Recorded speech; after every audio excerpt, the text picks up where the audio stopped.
દિવસભરના ઉતાર ચઢાવ બાદ બજાર ઘટાડા સાથે બંધ. નિફ્ટીનું મામૂલી ઘટાડા સાથે 25,170ના સ્તર ઉપર ક્લોઝિંગ, પરંતુ બેન્કિંગ શેર્સના સપોર્ટથી બેંક નિફ્ટી લીલા નિશાનમાં બંધ. તો મિડ કેપ સ્મોલ કેપમાં ઘટાડો રહ્યો યથાવત. રૂપિયો તેના રેકોર્ડ નીચલા સ્તર પર બંધ. નવરાત્રીના પહેલા દિવસે જોરદાર વેચાણથી ટોપ ગિયરમાં ઓટો શેર્સ. ઇન્ડેક્સ લગભગ 0.5% જેટલો ઉછળ્યો. મારુતિ, M&M, ટાટા મોટર્સ, આઈશર નિફ્ટીના ટોપ ગેનર્સમાં થયા સામેલ. મારુતિને 35 વર્ષમાં મળ્યો સૌથી સારો રિસ્પોન્સ. આ તરફ ઓટો એન્સિલરીમાં પણ શાનદાર તેજી. સોનું અને ચાંદીમાં રેકોર્ડ તેજી. MCX ઉપર સોનું $1,12,500 ને પાર, અને આ તરફ કોમેક્સ ઉપર સોનું $3,780 નજીક, સાથે જ MCX પર ચાંદીનો ભાવ 1,34,000 ને પાર.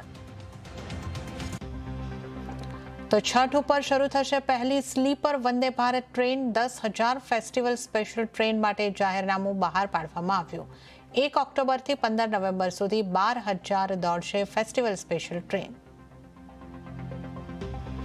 અને ડાંગ જિલ્લામાં વરસાદે વેર્યો ભારે વિનાશ. આહવામાં 6 કલાકમાં 8.50 ઇંચ વરસાદ. બાજ ગામે ઘરોમાં ઘૂસ્યા પાણી.